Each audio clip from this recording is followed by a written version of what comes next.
Good morning and welcome to the show. It is called The Beautiful Game and you're watching on TVC Entertainment.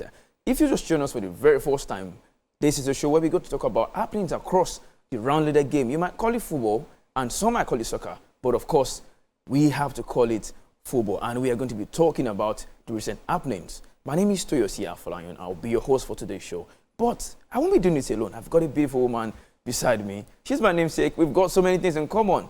But of course, let her introduce herself. Good morning.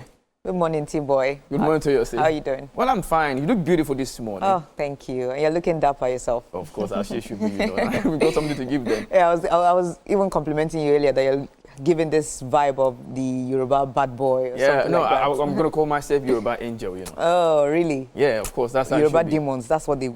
That's what they know you guys are. I don't want to go cliche. I'm saying Yoruba angel. Yeah. Okay, that's fine. Of course, So let's go straight to what we have for today. Let's talk about Lyon. Lyon have been included in the Ligue 1 fixtures for next season, despite being relegated to French football second tier because of their poor state in finances. A very big club. One of those clubs that you can say, okay, the old French football, even before traditional PSG came. Club in France. Yes, before PSG came into limelight and all of that. Yeah, it's always been Lyon and Marseille. Yeah, so we are seeing them now. They might not be playing in the league. But now, according to the fixtures we saw on Friday, they are to play Lens in the opening game of the weekend. I think they are leaving the window open for Lyon to Appeal, probably, aside from appeal, just come up with a miracle. We've heard rumors or reports that Paris Saint-Germain are willing to pay the fee of Bradley Bacola up front. Also, they sold Ryan Cherki to Manchester City. But all of these signings, they feel like a drop in an ocean. Like, it's still so small. They might not be enough. Yes, compared to the debt that they have on ground and the amount of money that they are still owing. In November, I think DNCG declared that they were owing about 400 million or so until after the season, and then it's like 505.1 million. How? And it's just crazy. We've always seen Lyon lately, if you notice, and it didn't come as a surprise for me. In the last 2 to 3 years, we've seen their transfers and their dealings. We've seen how they've been very shrewd in their business. It's so obvious that there's something wrong in their club. Yes, in the club, with their finances and with structure itself. Unlike before, the last time Lyon were in the Champions League was when they knocked out Manchester City, where they had when they had quarterfinals. Okay, they had Memphis Depay. Yes, they had Memphis Depay and some other players. And then since then, if you notice, they started selling their big players just to try and cover up the books. They play Europa League and all of that. Try to cover up the books and all of that. It was a sign that something was wrong financially and of course structurally with the club. So it's just sad to see that sometimes when you have financial takeover, when you have investors, it's still not enough. We're talking about Lyon, we're talking about Bordeaux, we're talking about this.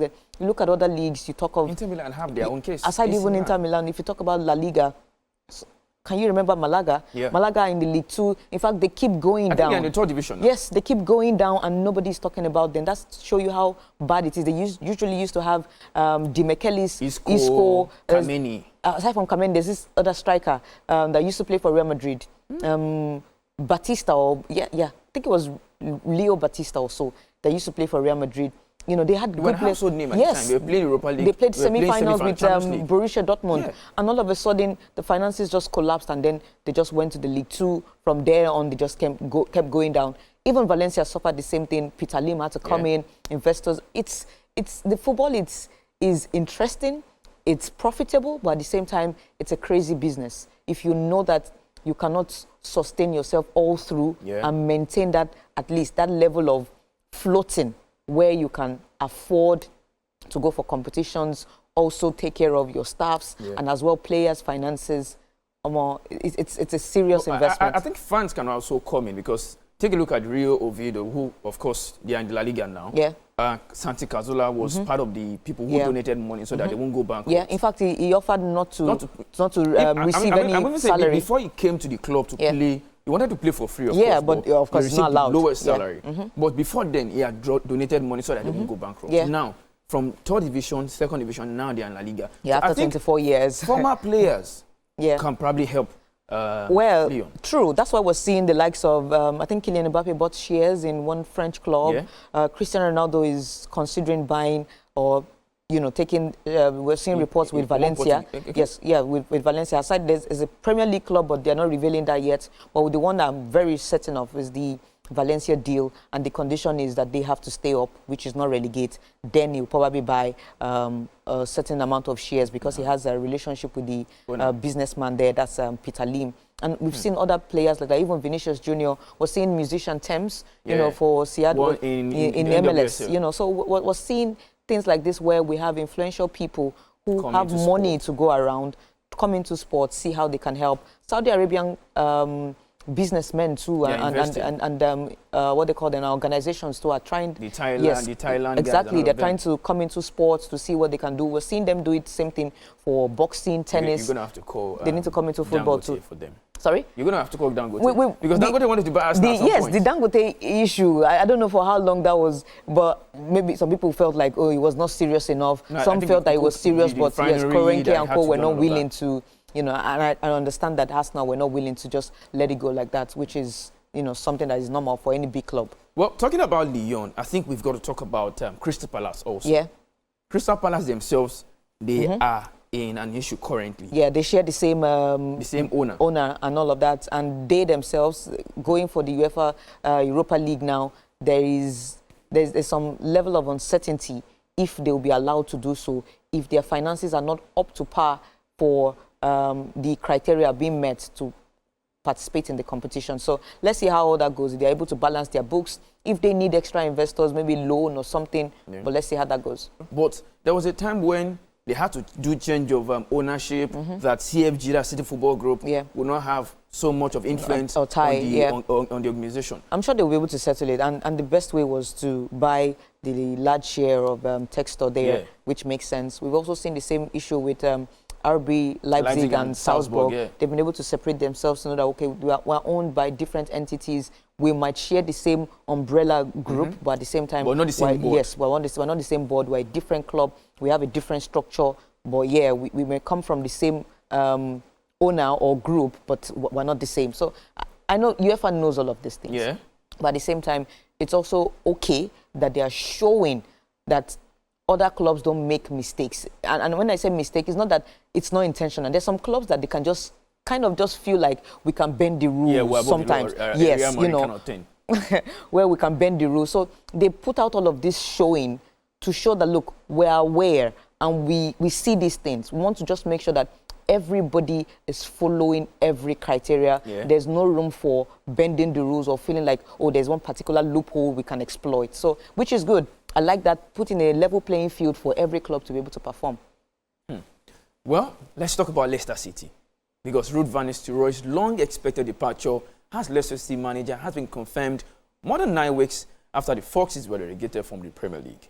We've seen with Nottingham Forest in Premier League. Yeah, we've seen with Everton too as well. And I was addressing this with Mike earlier in the morning, where we're talking about how sometimes the small clubs are the ones that they use as scapegoats. We've seen Manchester City with 115 cases or 113 cases. Now we get money, Yeah, 113 cases, and you're like, how do they met out punishments to clubs like this? You cannot.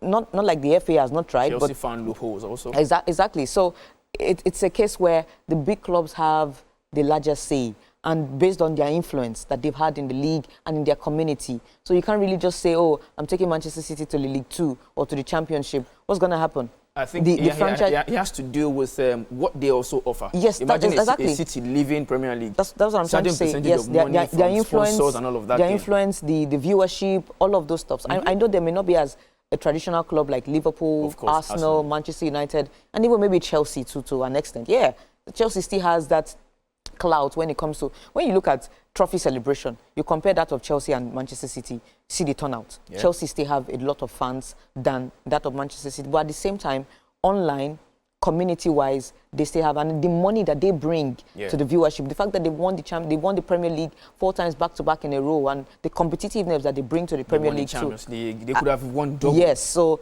it's needed. They need them in the Premier League. Then I just feel like the smaller ones should not just suffer too much. You should also, bend the rules for them. Yeah, too? Not necessarily bend the rules for them, but the punishment should not be too extreme. Everton were deducted points twice. And how they survived that season, it's miraculous. I have to give it to them that they really, really tried. Deducting point twice. Nottingham Forest to suffer the same thing. And they could have gone to even Burnley suffered the same thing. And so many clubs like that. So there's no big club that is not having one skeleton or the other in their cupboard, you know, and when it comes to debt too as well. Yoruba will say, yeah, exactly. So, and if you're in this business, if you're rich, if you're big, that's not how you will not have debts. Of course. You have to run on, you're running on, you can't run on just your money all through. It's not possible. Yeah. So that's just it's just funny. I hope Leicester City are able to, you know, at least come back to the Premier League with this, because this is enough excuse to feel like, oh, well, we're already like on deficit before the league started. So how do you expect us to? It's possible, maybe through playoffs and all of that. Very possible. Last season, last season in the Championship, they had a bulk of their team that, of course, got relegated. Then some of them were sold, some of them left, but they still brought Premier League experience. Conor Kohadi, brought Harry Winks, so many of these guys. True. But, you know, let's come back home now. Let's talk about the Super Falcons of Nigeria. The Super Falcons of Nigeria will be playing Ghana tomorrow.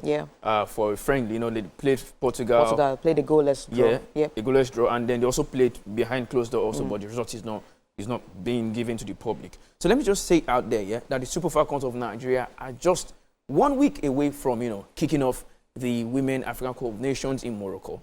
Remember the last time the Super Falcons of Nigeria played WAFCON was in 2022, where we didn't finish in the first position, second, not the top. We took fourth.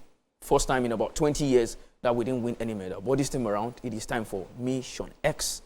And to make that happen, we are playing our last friendly for this WAFCON. It was how you just packaged the whole thing. Just say they got knocked out from the quarterfinals. They didn't come first, they didn't come second, they didn't come third. Really, in all honesty, we have to package what has, of course. We didn't come first, we didn't come second, we didn't come third.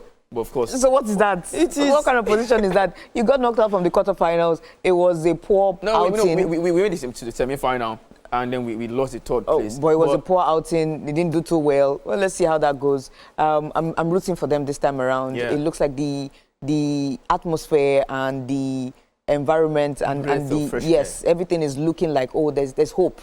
That's where I'm going to. There's hope in the air. Like the feeling and the vibe that they are giving off is that there's a way that when we get to Morocco, we have something to prove, we have something to show. And the fact that the Super Falcons, they've won this more than any other country, you know, 9 times. 9 times, Followed by, who has won it twice now? Equatorial Guinea now. But at the same time, they did well. I love the style of football that they play for women, the fact that they could play the ball on the ground and all of that. Let's not rule out the Bayanas. These ones, not with their start this time around. It doesn't matter. I always, you know, stay wary of these guys. I feel like they have something to prove to as well. It's like they look at Nigeria and they be like, we want to beat your record, we want to always continue to win. You know, what they've done is actually incredible, to be honest. But of course, we wish the Super Falcons. Let's see. Good luck. Hopefully, Azizat will top the goal scoring, you know, charts this time around. Possibly our last tournament too. Maybe. Who knows? So she signs out in a very, very fantastic form. To be honest. So that's for the Super Eagles, and that's it for the first half of the show. We're going to go on a very, very short break. When we're back, we have to talk about the FIFA Club World Cup. Lionel Messi, PSG, and who's going to win the tournament this time around. Stay tuned. Welcome back. It is still, you know, the beautiful game on TVC Entertainment. My name is Toyosi Afolayan. I've got somebody else in the studio this morning, the big Sam in the building. Yeah, good Welcome, morning, guys. Toyosi and Toyosi, you've been holding the fort and I'm watching. You're doing well, guys. I think we should have a show, Toyosi and Toyosi. Yeah, it was. Toyosi and Toyosi show. You know, let's talk about the FIFA Club World Cup. Yeah. We're now in the knockout stages. African teams are out. Argentine teams are out. But we still have Brazilian teams. We have European teams. And I think the only team that is still holding an Asian team too. Yeah. The only team that is still holding for that we never thought they were going to be here is Inter Miami. Yes. So now they have to face the uphill task against Paris Saint-Germain. Yeah. They lost to Botafogo. That was the only blemish on their performance. But do you think that Lionel Messi, Sergio Busquets, Jordi Alba, they can, you know, conjure something? Maybe like an upset against PSG. That conjuring would take a lot. Probably human hair, somebody's ears, eyes, toenails or something. Because, of course, you are talking about the USA guys. They are good with voodoo and mixing up so many concussions and saying then poof. You know, they love fairy tale stories and all of that. So I don't think so. The firepower that Paris Saint-Germain and the experience that they pack, and these guys coming off the back of winning 4 trophies. That's the French Ligue 1, the Coupe de France, the they won their Super Cup also. Yeah, their Super Cup too as well, and then the Champions League. Yeah. That's a lot. And the fact that they're also gone in to make it 5 trophies in one season, I don't think Inter Milan have the capacity to stop them and, you know, challenge them. It's too much. It's going to be too much for them. I actually thought about this, felt like, oh, maybe the Lionel Messi effect. Well, no, he can't do it alone. This is not Argentina where you still have other quality to assist you. For Luis Suarez, his knees and legs are gone. But he performed wonders against who? Against who?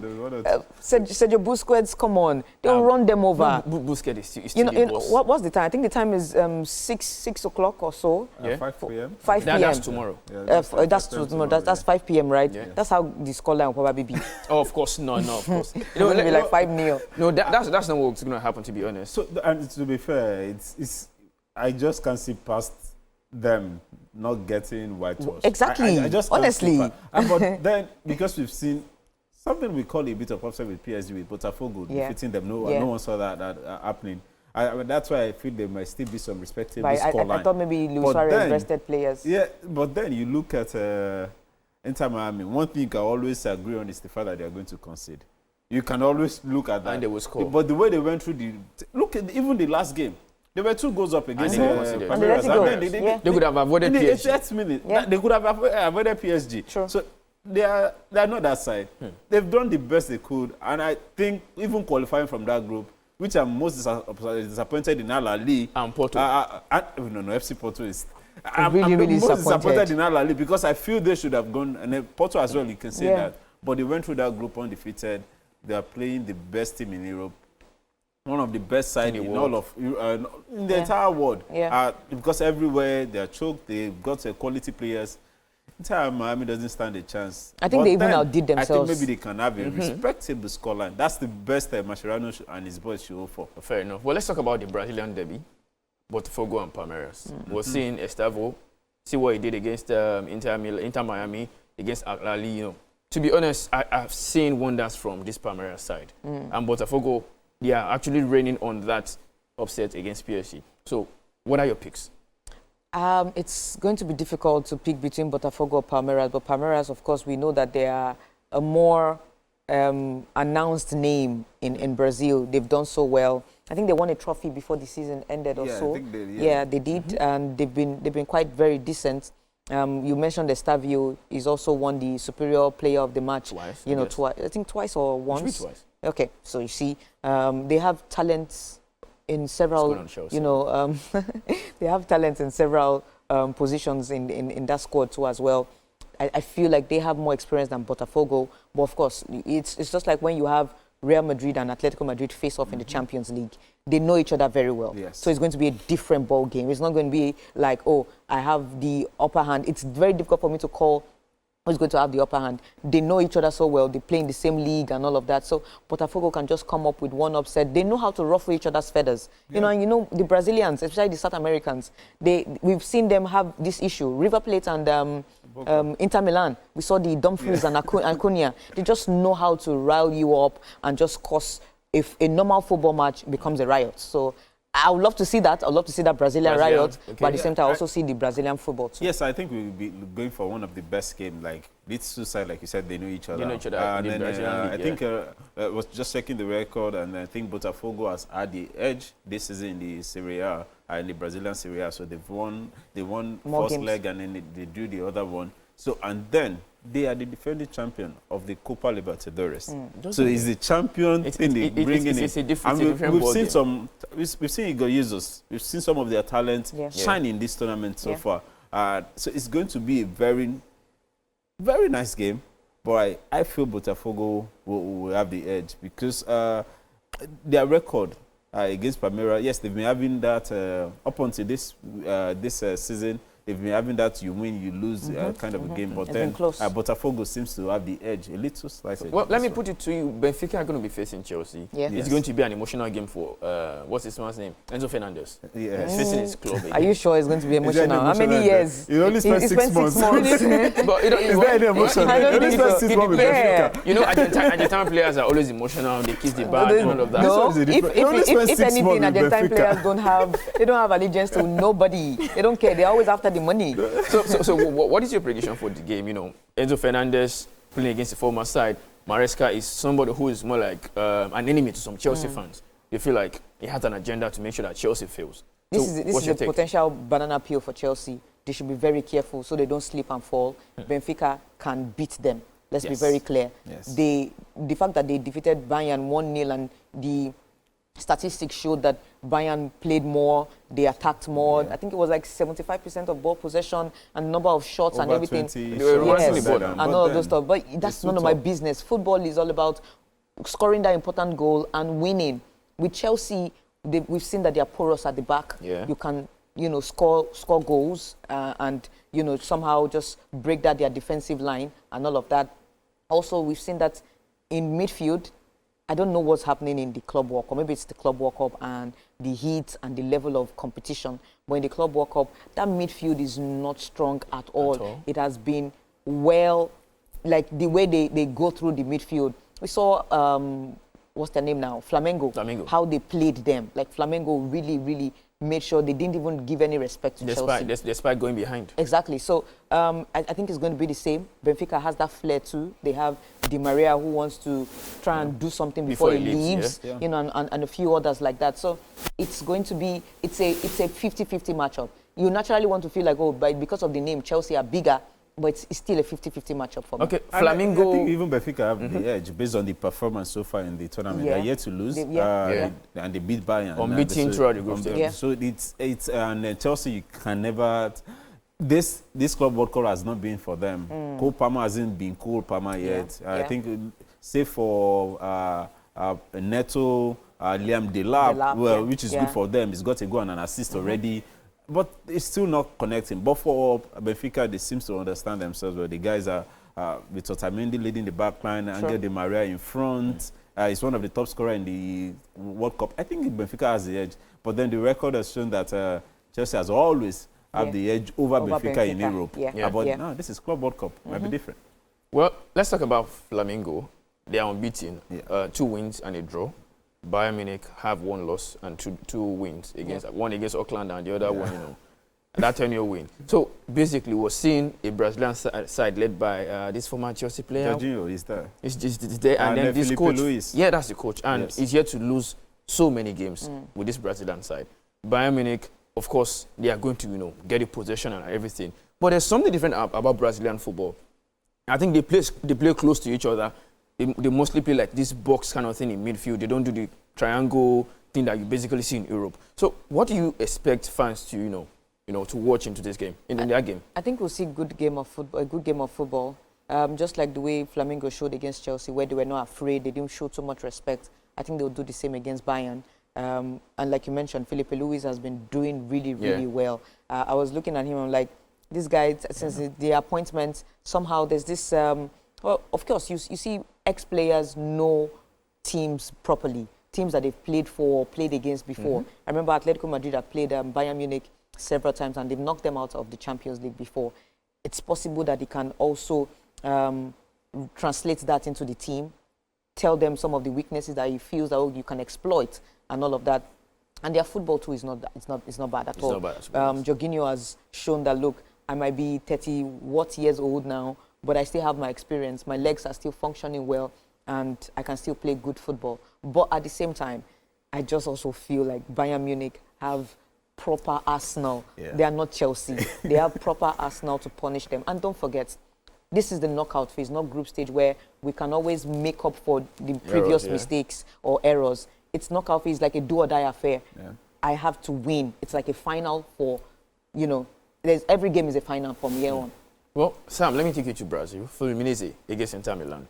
Yes, it's going to be a tough one. Inter Milan, yes, since the Champions League loss, I think They've won all games, save for the match against Monterrey, where they drew, which was the first game in the Club World Cup. And with Lautaro also have a great Club World Cup so far. 2 beautiful goals scored already.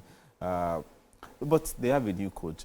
Talking about Christian Chivo, who is trying to bring his system in play, but then he has to also stick with what he meant on ground. To be fair, Inter Milan has not been all that. I think they've scored about 5 goals so far. Yeah. But then they are still that susceptible to conceding. They have one of the, I think they are among the most possessed side they are number 4. They've got 65% possession all run in 3 games. But Fluminense, it's what you expect of every Brazilian team. Very dynamic, very good. We've seen some of the old stars shining for them. Someone like Danilo. Yeah. It's going to be a very tough game for Inter Milan. But then I feel they have the requisite power and the knowledge and the experience to weather through it. So it's an Inter Milan straight one for me. Yeah. Well, I have a message here. It says Inter Miami will win the World Cup for sure. I think that person has to be a Messi fan. Of course. Because, you know, I'm sure even Messi. It says his name is Pato from Sulere and Inter Miami. I think if they can, if you're a true Messi fan, you would not pray for Inter Miami to get to the next round.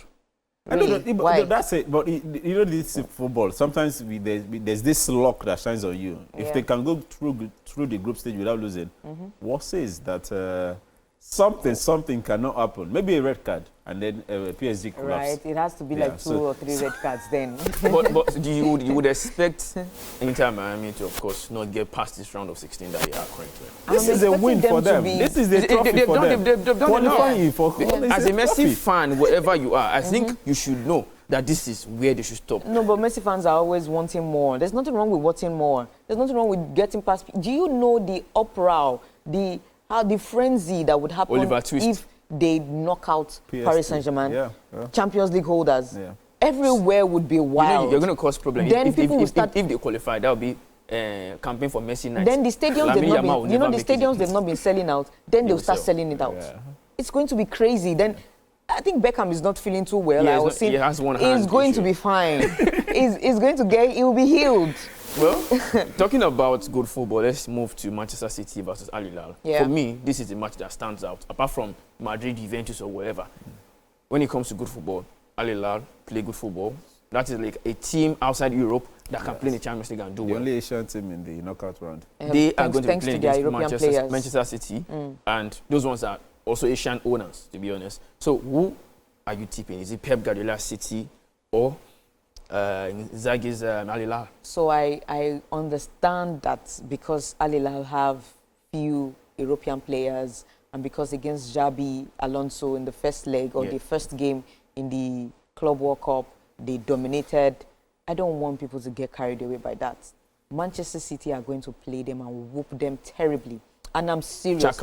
I'm serious. Yes, you can take it anywhere. They are going to play them and beat them. There's no delay. Look, everybody cannot be like. There's a record. For Real Madrid, it was a case of, we're playing the Xabi ball, and it's the first game. Yeah. Not all the players were with Xabi during the training. The likes of Vinicius, Jude and co. just joined, and Mbappe had this gastro issue and all of that. Not everybody is going to be like Real Madrid. Manchester City, we know how ruthless they are. We know how Pep Guardiola would also want to use the Club World Cup as an atonement for how, pre-season and atonement for what happened last season. Look at how they've been able to bluster their squad. They have Reindeers, they have Cheki. We're seeing it's Nuri and the connection with Doku. They're going to play them silly. Wow. Don't get carried away with Ruben Neves, Milinkovic-Savic, who were running rings around Real Madrid players. They're going to play them proper football. Bono. They've got Bono. Please. Yeah, Bono has been fantastic. Please, they're going to whoop them silly. City are going to beat them. So, Sam, what's your own opinion? No, it's going to be a tough one, but then Manchester City, top scorer in this Club World Cup so far, they are the only team that won their 3 games among the 32 teams. So it's not this Manchester City, they are first. I'm like, if you look at the first game, I think we were discussing it. The first 11 in the first game, the bench is way better than the first 11 in the first game. And then they went ahead and won 6-0 or 2-0 before they played the second game. Yeah. He has played almost all the players on the pitch, save for the third goalkeeper. So that's how big that squad is. That's what they did to Juve. Juventus, man. Come on. Juventus, they were leading 3-0, and the guys they were bringing in as substitutes were more of a terror. Al Hilal, yes, and with Inzaghi, with all of the top players there, the Malcolm, their captain, Aldo Sarri, fantastic talent, and he's been fantastic even in this tournament. But then, they are playing Manchester City, not the Manchester City of last season, of the earlier season, because the season still continues for some. But this squad is so strong. Maybe they will get a goal because Ederson can still do one of those things that he did probably. against Juventus. Yeah. But then, and the defense line also, especially the centre backs, I think they're still, that's the shaky part right now for Manchester City. Akanji, Diaz, Guardiola, Ake, the two boys, Victor Rice and Kusanov. So I think that's where it's shaky for them. But then, it's still a Man City win. Maybe Al Hilal can get a goal. Mitrovic, Malcolm. Well, you're a Real Madrid expert, and I'm happy that I need to ask you this question. Okay. Against Juventus, Real Madrid have the record of Juventus, always beating them, even especially when Ronaldo was there. So what are you expecting to this game? I mean, in that game, they lost against Manchester City 5-2. Yeah. And there's no greater whitewashing for them. It looks like they've been brought down to earth. Yeah, back to factory setting. 4-1 and all that, yeah. Maybe when they play against their bigger boys, their age mates, they tend to fumble. So what is the game for you? I think that's also been their story during the season with Thiago Motta. You know, when they come up against players or teams of their pair, you know, but they've excelled sometimes in some big games. They've tried, you know, channeled in that, you know, old lady energy.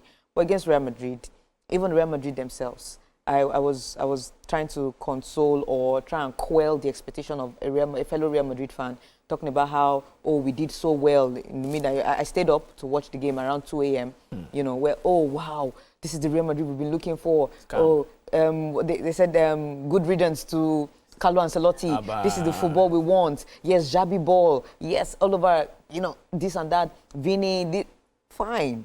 But you played RB Salzburg. You played Salzburg for crying out loud. From Austria. They even use Ronaldo's this thing to do meme for them. So how do you translate this same style of play? Because we're seeing the new style of play from Xabi where they have different patterns of play. If they're attacking, they can play the 3-5-2 formation. If they're defending, it can be 5 at the back, 3 in midfield. We're seeing him analyze all of these stuffs. The way they are always recovering the ball, they're always running, they're always everywhere, they're swarming you like bees. I understand. Yes, you want them to play the way you want them to play. But against a tougher opponent, would they not be gassed out? Where tougher opponents make better decisions in their passing. We saw how, despite all of the dominance that Real Madrid had, Salzburg still had chances, you know, and thanks to Thibaut Courtois. Real Madrid fans have been so comfortable with Thibaut Courtois always coming up so big that they take it for granted. That he makes some saves and you'll be like, it's typical, it's normal. If they survive this next round, you know, so a bigger team is awaiting This is a bigger, test compared to what they've seen from Al Hilal, from Pachuca and what's their name now? Salzburg. This one, there's every possibility that even Juve can hurt them. So it could go either way. Well, the jury is out on your 2 young defenders, Oisin and Asensio. That's the discussion for now. Asensio has not been playing. Yeah, and I think so.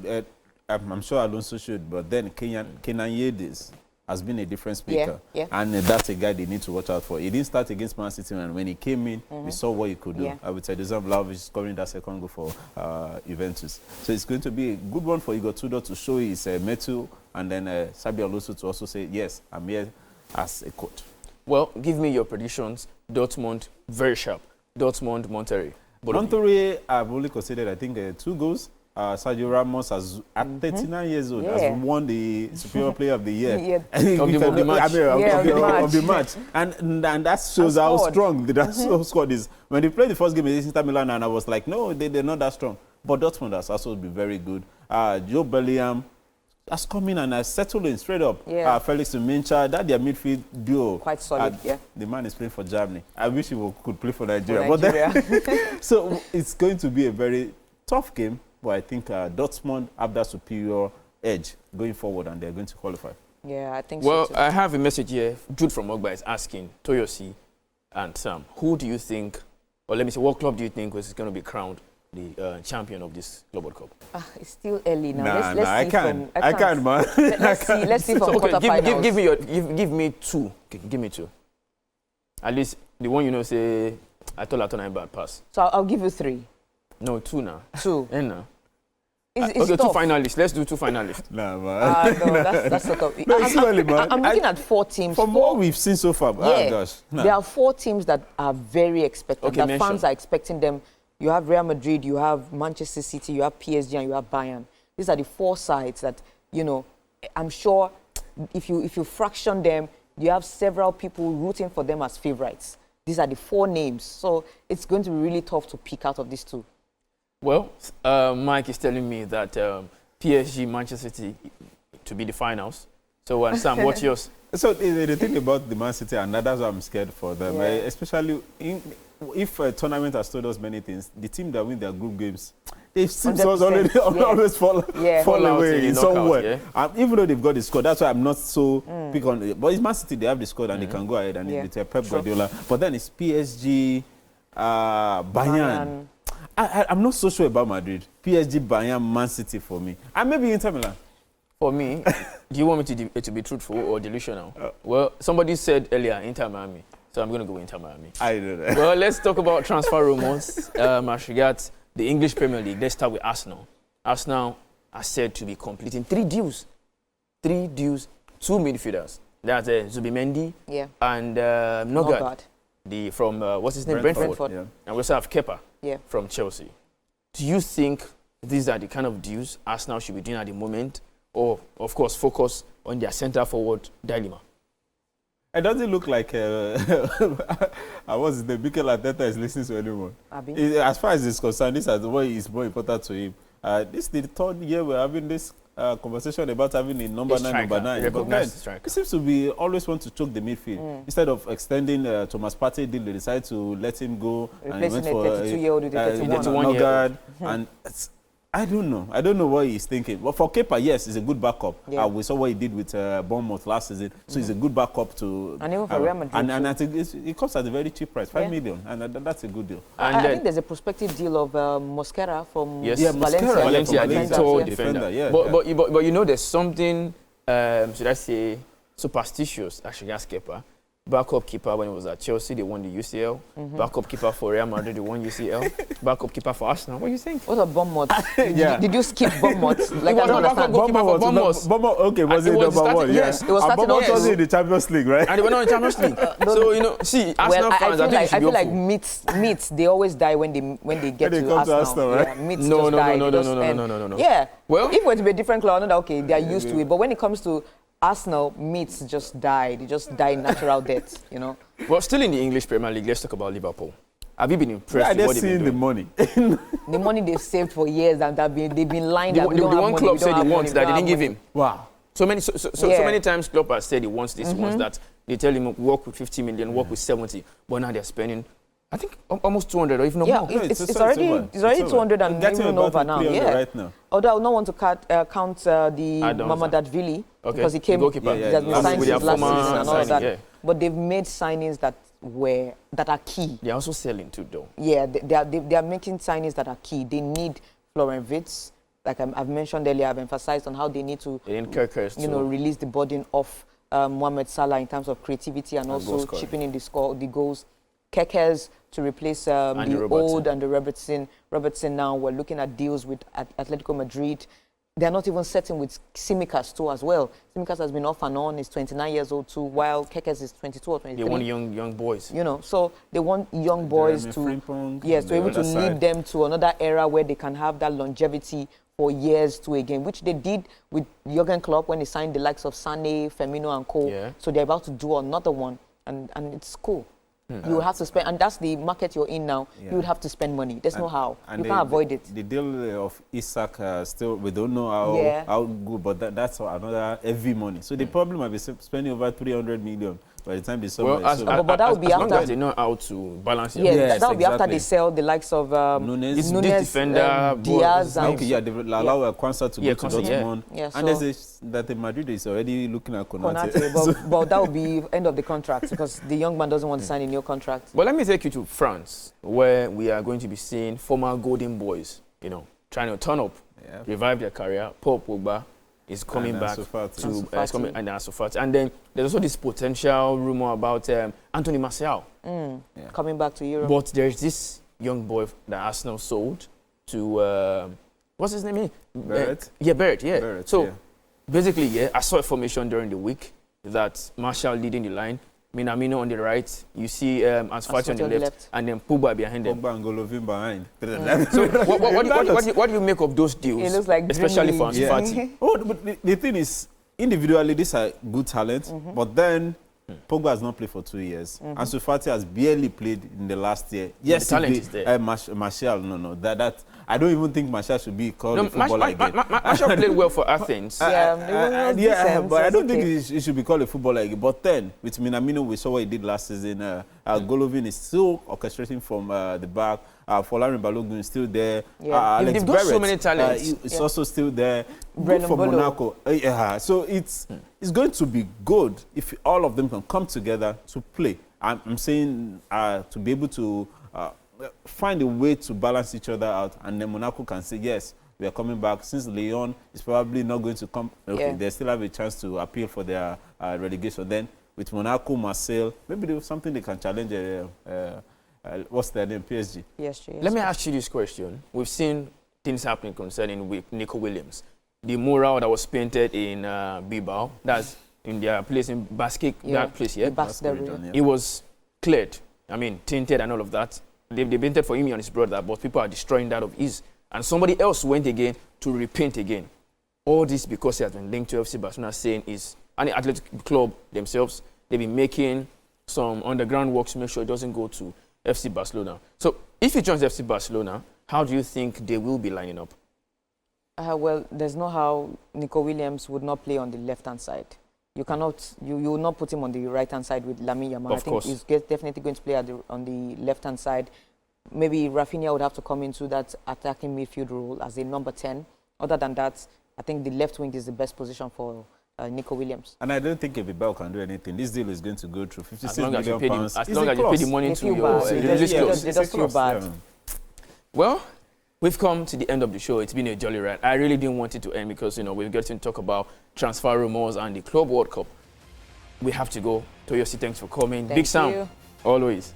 Well, it's good to deputize for my boss, Mike Mesikeno, and it's been a privilege. So we have to go. We'll see you next week, Saturday. Bye-bye. Champions of